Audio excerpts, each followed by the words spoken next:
Olá a todos, me chamo Renan Guiar. Eu vou apresentar a resolução do desafio 1 do trabalho 2 de laboratório de controle.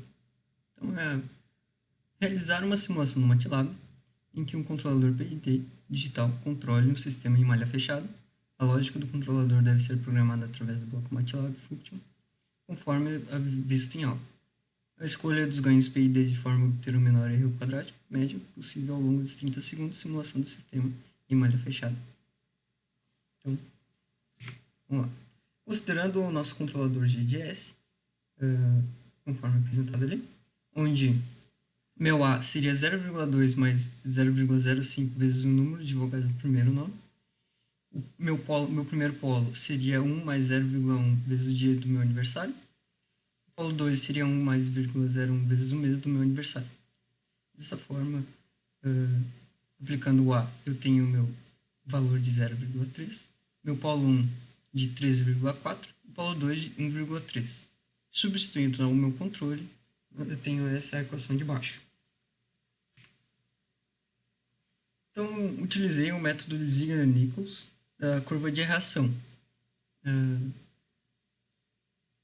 Para isso, daí é necessário desenhar uma reta tangente à curva de inflexão e pegar o ponto de intersecção, conforme o gráfico abaixo, a fim de descobrir as variáveis de L, T e L.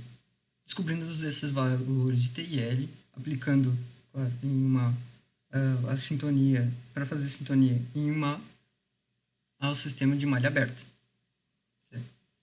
Através desses valores de T e L no sistema de malha aberta, eu consigo descobrir meu Kp, Ti e Td, conforme as fórmulas ao lado, em que meu 1,2 seria vezes T vezes L, meu Kp, Ti seria 2 vezes L, e Td seria 0,5 vezes L. É interessante falar que somente é válido para sistemas em que é o proposto em salto unitário em forma de S. A aplicação desse método. Então, eu realizei a simulação no próprio Simulink. Eu fiz a intersecção da reta e encontrei os valores de L é igual a 1,1, aqui, desses valores de L, e o T daqui a aqui seria o valor de 1,44, certo? Substituindo os valores de L e T nas equações Kp, Ti e Td, encontrei que o meu ganho proporcional seria equivalente a 1,56. Meu tempo integrativo é o tempo necessário para duplicar a parcela relativa à parte proporcional do controle, é 2,22. Vale lembrar que essa integral tende a eliminar os erros do regime permanente para a entrada típica ao salto. Tipo o salto. Meu TD, que é o meu tempo derivativo, seria a unidade de tempo futura do controlador derivativo. Então, o controlador derivativo, vale lembrar também que tem como principal função antecipar a ação de controle, a fim que o processo o sistema reaja muito mais rápido, evitando, sim, as oscilações. Então, substituindo minhas variáveis, eu tenho um TD de 0,55. No entanto, devido ao tempo derivativo, o tempo derivativo, o controlador derivativo, é acessível a frequências acessível a ruídos de alta frequência.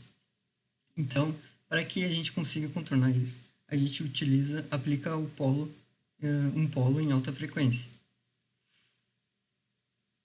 Um método para aplicação padrão disso é utilizando o polo como A sobre TD, onde o A pode ser um valor entre 8 a 10. Então, eu apliquei essa equação, esse método, e encontrei 18,18.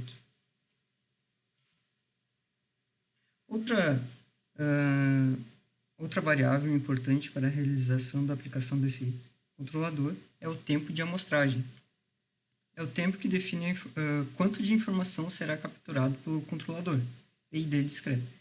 Então, quanto menor o valor for, menos informação será perdida. Então, uma prática para determinar uma boa taxa de amostragem é utilizar o tempo de amostragem igual ao tempo TR sobre 10, onde é o tempo TR é o tempo de subida que leva para o sistema de ir de 10% para 90% do seu valor final, em malha aberta, para uma entrada tipo salto unitário. Então, realizei a aplicação de salto unitário, peguei esses dois valores de 10%, que seria esse 1,2259, e o 90% de 3,129. E utilizei e alterei essas. Eu realizei a diminuição, né, de 1,870 e apliquei na forma, dividido por 10. Então, a minha equação de controle no tempo S contínuo ficou assim: 16,95 S ao quadrado mais 29,0275S mais 12,7584 sobre S ao quadrado mais 18,18S.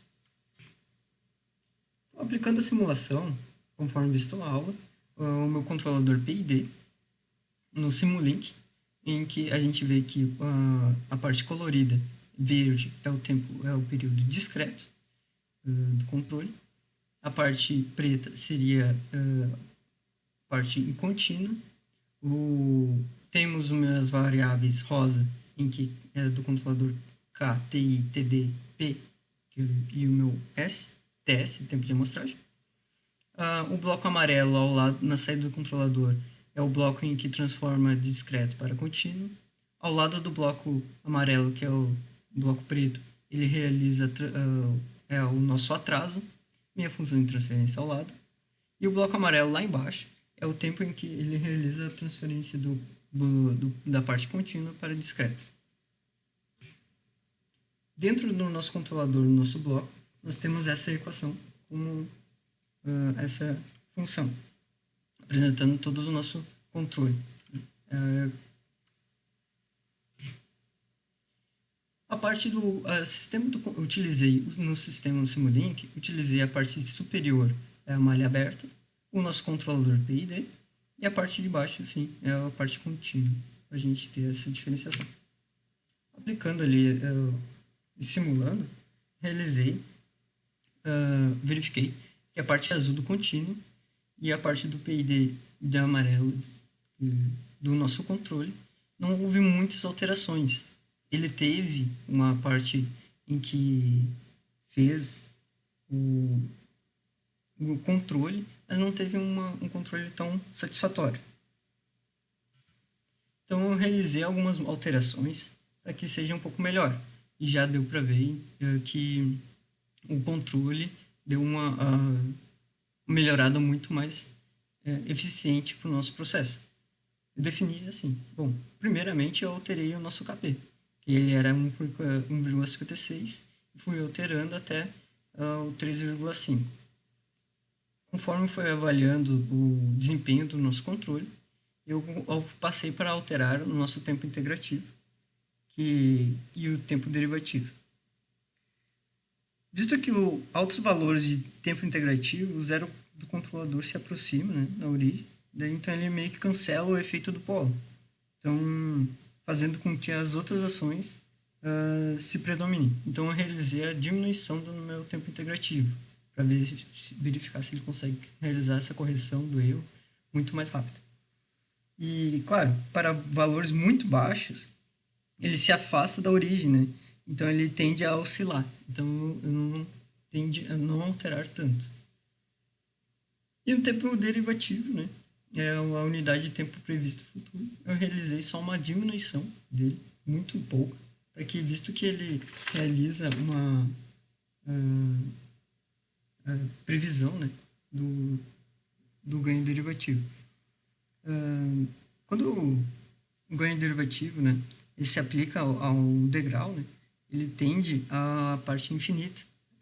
Então, para que não ocorresse essa variação tão brusca, daí é o que entra aquele polo e outra frequência. A princípio,